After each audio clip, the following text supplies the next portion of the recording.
তারাবির নামাজ 20 রাকাত আদায় করবেন। কয় রাকাত? 20 রাকাত।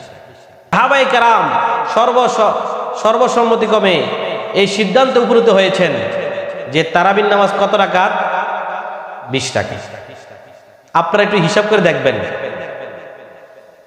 তারাবির নামাজ 20 রাকাত আল্লাহ পাক কেন রাখছেন। একটু আমি হিসাবটা একটু মিলিয়ে দেখাই আপনাদেরকে। দেখেন, আল্লাহ তাআলা কাল কিয়ামতের ময়দানে বান্দার ফরজের কি নিবেন?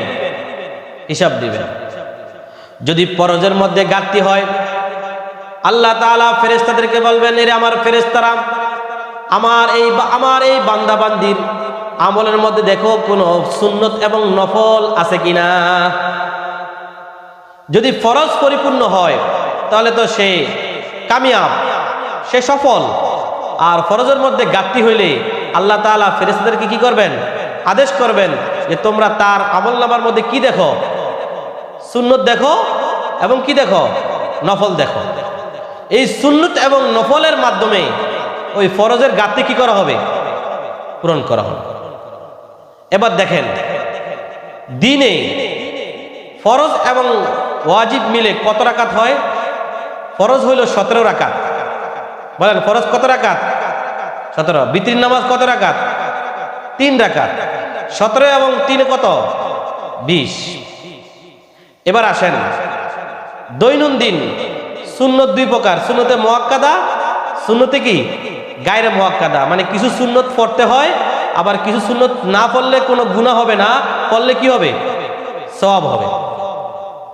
ফজরের নামাজের পূর্বে 2 রাকাত সুন্নতে মুআক্কাদা, যোহরের নামাজের পূর্বে 2 রাকাত 4 রাকাত সুন্নতে মুআক্কাদা, যোহরের নামাজের ফরজের পরে 2 রাকাত সুন্নতে মুআক্কাদা, মাগরিবের নামাজের পরে 3 রাকাতের পরে 2 রাকাত সুন্নতে মুআক্কাদা, এশার নামাজের আগে 4 রাকাত সুন্নতে গায়রে মুআক্কাদা, সুন্নতে জায়েদা। আমার কথা বুঝতেছেন? এশার নামাজের ফরজের পরে 2 রাকাত সুন্নতে মুআক্কাদা।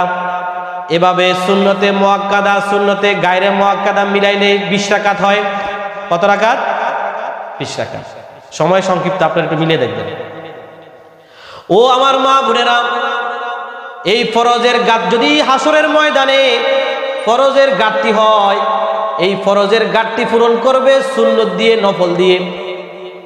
আমরা দৈনন্দিন সুন্নতে মুআক্কাদা সুন্নতে গায়রে মুআক্কাদা মিলে 20 রাকাত আমরা পড়ি। আবার অনেকে আমরা পড়ি না, 11 মাস আমাদের কি হয়? ঘাটতি হয়। 11 মাসে আমরা সুন্নতে মুআক্কাদা পড়ি, অনেকে সুন্নতে গায়রে মুআক্কাদা পড়ি।